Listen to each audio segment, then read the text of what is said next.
Are you tired of going outside and walk? Me too, and I have the solution. A walking pad and a video. Bye. If only it were that easy. So let me walk you through it. A few months ago, I had the goal of, was it January? No, it was February, so you cannot blame me on that. It was February. I wanted to get to 15% body fat, and I reached that goal. And now it's 24th of June, which is great. I reached the goal, and there were a few things that got me there. Some things that I really now cannot see myself living without, and one of them is a walking pad. About 4 months ago, I replaced my chair with a walking pad, and keep in mind, I work from home, so that's ideal scenario. If you don't work from home, you may have a bit of a more varied mileage than I did, but you probably sit down in a computer a lot, or stand upright if you have a standing desk. My standing desk is right here, that's why I like this, and my walking pad is right here. So you can see by the step that I took, I'm not lying. Why would I? I mean, that would be stupid. But I bought this thing about 4 months ago, and I started to just walk. End of story. And with a few other adjustments to my diet, to trying to work a bit harder at the gym, pushing myself, I got into a pretty nice shape. I honestly don't remember the last time I was 73 kilos, which is crazy to even think of because I put on some muscle a couple years back, and also maybe last year, I think, especially. And I don't know, I don't remember being this healthy. And it's mostly because of this thing that I have right here. And it's crazy. And I don't know why it's not talked about so much. I don't know why, honestly. We don't just get rid of chairs and make ourselves white-collar jobs, use standing desks and desk treadmills or walking pads or whatever. Because this thing is amazing. It literally changed my health for the better. And I don't understand what companies are doing. Because if they want to help their employees, that's a solution. That's not a gym membership or better health insurance. No, walking pad. Like, I don't understand it. But okay, let's go through the facts. So I didn't have time, or I didn't want to make time for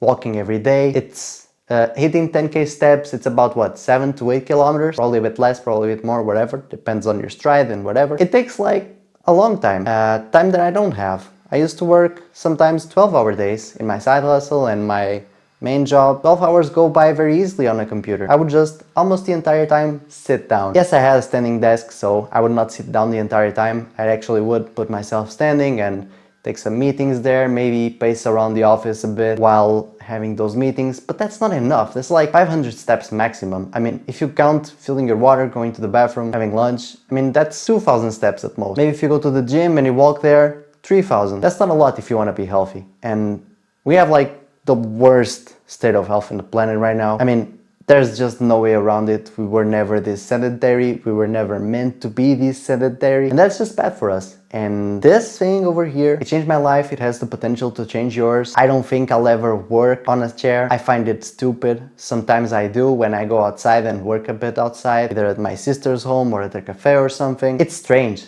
I mean, I don't feel like myself. It got to a point where I was at an extended stay and I just grabbed like the biggest cabinet. I put my computer in it and I just work like that, and I used to pace, just pace. Even that was better than sitting right now for me. I just have gotten used to not sitting down.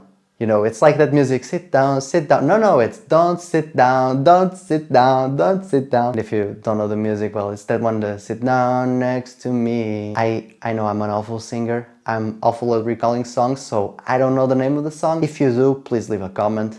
That's a nice cheeky way to ask for a comment. This guy's cooking. This guy's cooking. Okay, now the benefits are pretty obvious. So you walk more, you can eat more, metabolism goes through the roof, you're healthier, you lose fat because walking actually allows you to lose fat. It's not like running where you're just mostly burning carbs.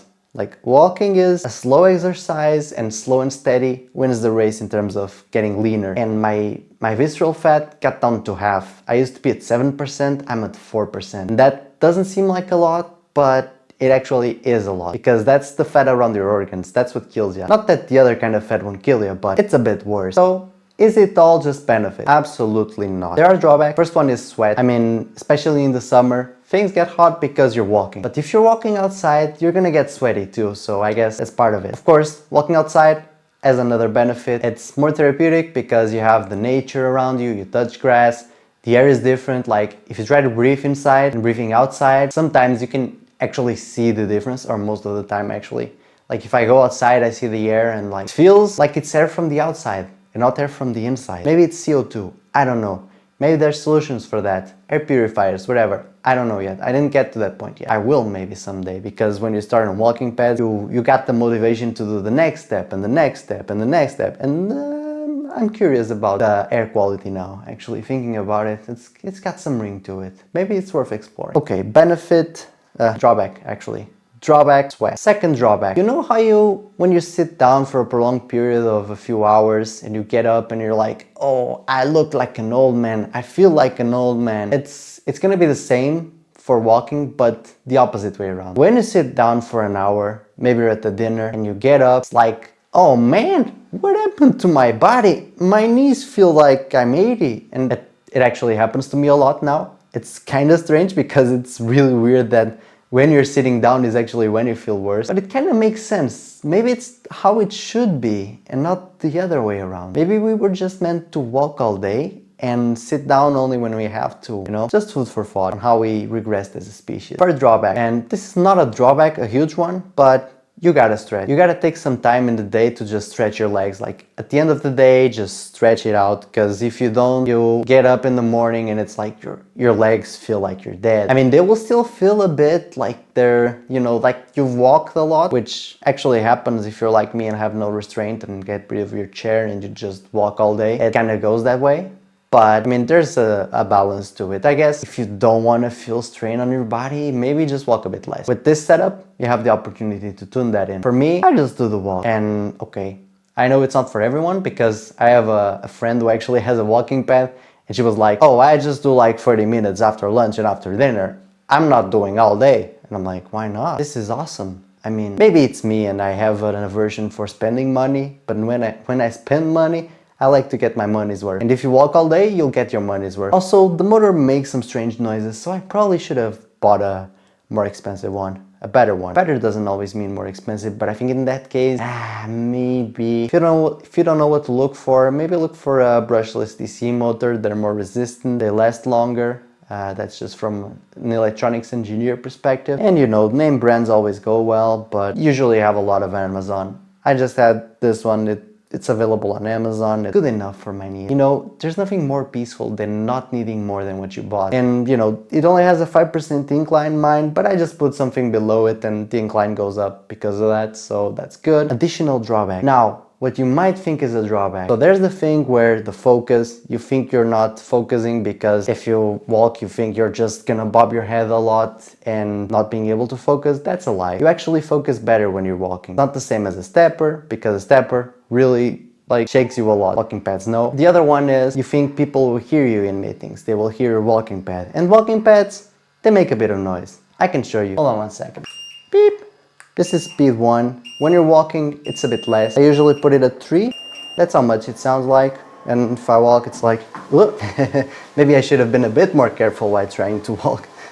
You know, because I got in from the side. So it does make a bit of noise, but you get used to it. One headphone, ear protection, whatever. Anything for your health. Yes, I also have other things that make me a bit more tolerant to noise, like that server over there. It's a stupid Raspberry Pi. I don't understand how it's making so much noise. And I also have a 3D printer and a CNC machine, so, and a fan blowing air to me because I don't have an aircon over here and it's rigging. But yeah, get a walking pad. What are you waiting for? Leave a comment down below if you have a walking pad. I'd like to hear your experience. If you have some tips on doing progression with walking pads, also great. For me, it's rucking. Rucking, it's a fancy term for wearing a backpack or a vest. I have a weighted vest, 8 kilos. It used to be 6, I put on 2 more. I tried to go to 10, but it was just too much for me. I also put a lighter, slight more incline with some things below the treadmill to make it harder to actually walk. I think it actually makes it better because on certain inclines I found that your body will hurt in certain areas a bit more